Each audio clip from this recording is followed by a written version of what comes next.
आज का हमारा टॉपिक है sentences. So mainly there are 4 kinds of sentences and it is a very easy and short topic. So let us see first what is a sentence. So a sentence is a group of words that expresses a complete thought. तो कोई भी group of words को आप एक complete sensible वे में arrange करते हो और उसके बाद उसे बोलते हो या पढ़ते हो और वो आपके दिमाग में कुछ सेंस करता है, आपको कुछ पता चलता है, कुछ इन्फॉर्मेशन मिलती है, कुछ मीनिंग निकलता है, तो वो एक सेंटेंस हुआ. ठीक है. सिंपली आप कोई भी ग्रुप ऑफ वर्ड्स को ऐसे डाल दोगे तो उसका सेंटेंस उसको सेंटेंस नहीं कहा जाएगा. It would be just a random group of words. लेकिन उसे सेंसिबली अरेंज करके एक कंप्लीट थॉट लेके आना, दैट इज़ अ सेंटेंस. ठीक है. एक मीनिंग लाना, that is a sentence. It has a subject and object and has a meaning. ठीक है. एक सब्जेक्ट होता है जिसके बारे में हम बात कर रहे हैं, ऑब्जेक्ट होता है जो सब्जेक्ट को कॉम्प्लीमेंट करता है या सब्जेक्ट उस एक्शन जो रिसीवर होता है. ठीक है. एंड वो पूरा दोनों मिलाकर क्या बनता है, एक मीनिंग आता है. So that is a sentence. Okay. There are 4 types of sentences. तो इंग्लिश में आप देखोगे तो आपको 4 types ऑफ सेंटेंसेस मिल जाएगा. One is declarative, second interrogative, third imperative and fourth exclamatory. So these are the 4 kinds of sentences and we will study in detail with the examples. So first let us see what is a declarative sentence. So declarative, declare करना. ठीक है. तो क्या कोई information हो गई. ठीक है. So any sentence that informs is about anything and ends with a full stop. तो इसका कैरेक्टरिस्टिक क्या रहेगा, ये आपको कुछ इन्फॉर्मेशन दे रहा होगा, कुछ इन्फॉर्मेटिव सेंटेंस होगा या किसी के बारे में कुछ बता रहा होगा एंड मेनली इसके एंड में एक फुल स्टॉप रहेगी. ठीक है. कोई भी सेंटेंस होती है उसके पीछे फुल स्टॉप रहती है. तो इसके कैरेक्टरिस्टिक्स ये है. अब एग्जाम्पल है, an apple a day keeps the doctor away. अब ये सेंटेंस का मीनिंग क्या है कि अगर आप फ्रूट्स लेते हो, वेजिटेबल्स खाते हो तो आप हेल्दी रहोगे, आपको डॉक्टर की ज़रूरत नहीं होगी. So this is a kind of information. ठीक है. An apple a day keeps the doctor away. It is ending with full stop. Okay. And there is a second sentence, he is a handsome boy. तो बता रहा है कि वो लड़का कैसे दिखता है, अच्छा दिखता है. So again it is something about giving us information about the boy. So here we have a subject and an object and then a full stop. Okay, so next we have is interrogative sentence. तो interrogative is interrogation, questions पूछना. ठीक है. तो कोई भी sentence जो आपको questions पूछता है, that is interrogative sentence. Okay, these sentences ask a question, they ask us something. कुछ ना कुछ आपको पूछ रहा होता है. ठीक है. Like simple questions also, not only what WH questions. ठीक है. व्हाट इज़ योर नेम और वेयर आर यू फ्रॉम, ऐसे बेसिक क्वेश्चन है. Simple, do you like some coffee, do you want water, ऐसे जो सिंपल हम क्वेश्चंस डेली लाइफ में एक दूसरे को पूछते हैं, वैसे क्वेश्चंस भी. They want information and they always and with a question mark. तो क्वेश्चन पूछ रहे तो इसकी एंडिंग होनी है क्वेश्चन मार्क से. ठीक है. फुल स्टॉप से तो एंड कर सकते नहीं हो. अगर फुल स्टॉप से एंड करोगे तो पता नहीं चलेगा कि ये क्वेश्चन पूछा है क्या. So you will and always and with a question mark. Okay. Interrogative sentences can be positive और नेगेटिव. ठीक है. पॉजिटिव में भी हो सकता है, नेगेटिव में भी हो सकता है. So we have an example here. Positive होगा तो कैसे, do you like coffee. This is a positive question. Don't you like coffee. See again, so you need to add a question mark. So this is a negative example, don't you like coffee, and this is a example of positive sentence. Okay, let's move on to imperative sentences. Okay, so what are imperative sentences? आपने पहले declarative देखा. declarative में क्या था, कोई भी information आपको बता रहे हो या कोई भी सेंटेंस या कोई भी सब्जेक्ट का इंफॉर्मेशन आपको मिल रहा है, that sentence is declarative sentence. Next you have similar kind is imperative. लेकिन उसकी कैरेक्टरिस्टिक क्या होती है, वो सेंटेंस में आपको या तो कमांड मिल रहा होगा. ठीक है. ऑर्डर, कमांड, या तो कोई आपको रिक्वेस्ट कर रहा होगा, किसी चीज़ को रिक्वेस्ट कर रहा होगा, या तो कोई एडवाइस दे रहा होगा आपको. ओके. ये उसकी कैरेक्टरिस्टिक है.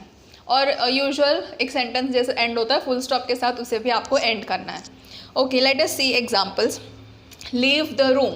ठीक है. ये आप किसी को कमांड करके अभी के अभी ये उस रूम से निकल जाए, दैट इज़ एन ऑर्डर और a command. Okay. Please pass me the bottle. तो ये एक रिक्वेस्ट हुआ कि प्लीज़ मुझे ये दे दो. So it is a request. ये हुआ imperative sentence. Be true to your word. तो ये एक एडवाइस हुआ. ठीक है. और एल्स आपको जैसे बोला जाए कि go early to sleep so that early to rise. ठीक है, कि आप जल्दी सोने जाओगे तो जल्दी उठ पाओगे अगले सुबह. So these are all advises, command, request, ये सब जो कैरेक्टरिस्टिक वाली सेंटेंसेस होती है that is imperative sentence. So the fourth kind of sentence, that is last type of sentence, that is exclamatory sentence. तो exclamatory आपको पता है एक exclamation mark होता है, that is उल्टा आई, जैसे कि ऐसे डाल दो, वन डंडा एंड अ डॉट. सो ये sentences को end करते हो तो ये mark ज़रूर लगाना, then only it can be called an exclamatory sentence. Usually हमेशा एंड में नहीं आता है, कभी एक वर्ड के बाद भी आता है.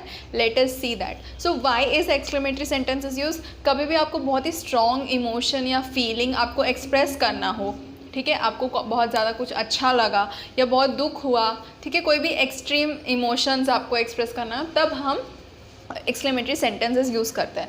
और कभी कभी बर्थडे विशेस हो या कोई भी विशेस, सिर्फ बर्थडे नहीं, कोई एनिवर्सरी विशेस, कोई भी टाइप की विशेस हो, तभी भी हम एक्सक्लेमेशन लगा सकते हैं.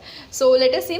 To express sudden emotions like surprise, delight, pain, grief, anger etcetera. ठीक है, कोई भी सडन इमोशंस, कोई भी बहुत डीप इमोशंस हो, सरप्राइज हो जाते हो लाइक वाव, तो वाव के बाद आप एक्सक्लेमेटरी मार्क लगा दोगे. ठीक है, डिलाइट यानी कि काफ़ी हैप्पी हो तो, पेन बहुत दुख हो रहा तो आउच बोलते हैं, and then we can put an exclamatory mark. Grief यानी सैडनेस, एंड एंगर गुस्सा. ओके, तो ये सब इमोशंस एक्सप्रेस करने के लिए. Then wishes can also come under exclamatory sentences. Okay, कोई भी विशेस होती है, ठीक है, हैप्पी बर्थडे टू यू, फिर हम एक एक्सक्लेमेटरी मार्क लगा सकते हैं, या सिर्फ हैप्पी बर्थडे. ओके, या हम इवन गुड मॉर्निंग विश करते हैं, okay, good morning, have a good day, तभी भी हम एक्सक्लेमेटरी मार्क लगा सकते हैं. So these are the way of expressing our emotions and feelings. Okay, ends with an exclamation mark. Okay, and then कैसे start होता है, कभी कभी वॉट भी आता है. तो वॉट आता है, उससे आप ये मत समझना कि वो एक क्वेश्चन है, like what is your name, वो एक क्वेश्चन मार्क हो गया, वो एक इंटरोगेटिव सेंटेंस हो गया. लेकिन मैं बोल दूँ व्हाट अ ब्यूटिफुल गर्ल, और what a beautiful singer she is, how lovely she sings. Okay, we have how also. तो यहाँ पर मैं क्वेश्चन नहीं पूछ रही हूँ, यहाँ पर मैं अपना इमोशन या अपना फीलिंग, जो मेरे स्ट्रॉन्ग इमोशंस है, वो एक्सप्रेस कर रही हूँ कि वो कितना सुंदर गाती है. ठीक है, हम हिंदी में बोलेंगे तो हम ऐसा बोलेंगे कितना सुंदर गा रही है. तो इसका मतलब ये नहीं कि मैं अपने फ्रेंड को या सामने वाले को या जिससे मैं बात कर रही हूँ उससे ऐसा पूछ रही हूँ कि बताओ कितना सुंदर गाती है. नहीं, इट्स लाइक मी एक्सप्रेसिंग कि वो काफ़ी अच्छा गा रही है. ओके, सो वैसे ही, सो वॉट, हाउ, ये वर्ड्स भी यूज़ होते हैं. So it's not only like interrogative, questions पूछने के लिए नहीं, लेकिन बताने के लिए, मेरा एक्सप्रेस करने के लिए, इमोशन एक्सप्रेस करने के लिए कि मुझे वो किस तरह से अच्छा लग रहा है. फिर ओह या ओ, ठीक है, ये भी हम यूज़ कर सकते हैं. अगर आप सरप्राइज हो जाओ या किसी को देख लो तो ओ बोलते हो, ओ हाय, ऐसा कुछ भी. सो तभी भी आप एक्सक्लेमेटरी मार्क उसके बाद लगा सकते हो. Alas, alas is a word, आपको कोई भी बहुत ही डीप पेन हुआ हो या ग्रीफ हुआ, कुछ सैडनेस आपको एक्सप्रेस करना हो, तब आप अलास वर्ड यूज़ करते हो. इफ़ ओनली, जैसे कि अभी मैंने बोल दिया इफ़ ओनली, काश, हम जो बोलते हैं हिंदी में, काश मैंने कभी इंडिया छोड़ा नहीं होता. ठीक है, सपोज़ मैं कोई और कंट्री में हूँ और मुझे इंडिया की याद आ रही है कि इंडिया में होती तो कितना अच्छा होता. सो क्या मैं बोलूँगी, if only I was in India, और if only I wish I was there in India. ठीक है, सो इसके बाद भी मैं एक एक्सक्लेमेशन मार्क लगा दूँगी. क्यों? क्योंकि ये एक मेरा एक पेन बोल सकते, या एक मेरी इच्छा है जो मैं एक्सप्रेस कर रही हूँ. फिर मे गॉड ब्लेस यू, ठीक है, मे यू बी हैप्पी, ये सब हम वर्ड्स यूज़ करते हैं. तो this are also in exclamation sentences. So इधर 3 एग्जाम्पल है अपने पास. लाइक वॉट मैंने बोला, वॉट अ सनी डे, उसके बाद मैंने लगा लिया एक्सक्लेमेशन मार्क. तो ये मैं बता रही हूँ कि कितनी धूप है या कितना सनी दिन है, सन कितना ब्राइट है. मे गॉड ब्लेस यू, ठीक है, किसी को हम विश करते हैं बर्थडे या एनिवर्सरी या कोई भी सेलिब्रेशन के बाद, तो हम बोलते हैं may God bless you. So exclamation mark. Alas my dog died, alas is a way of expressing sadness. तो फिर मैं बोलूँगी कि मेरा जो डॉग है वो मर गया. सो मैंने एक्सक्लेमेशन मार्क कहाँ लगाया, अलास के बाद. ओके, क्योंकि दैट इज़ अ वर्ड जहाँ पे मेरे को अपना इमोशन डीपली बताना है.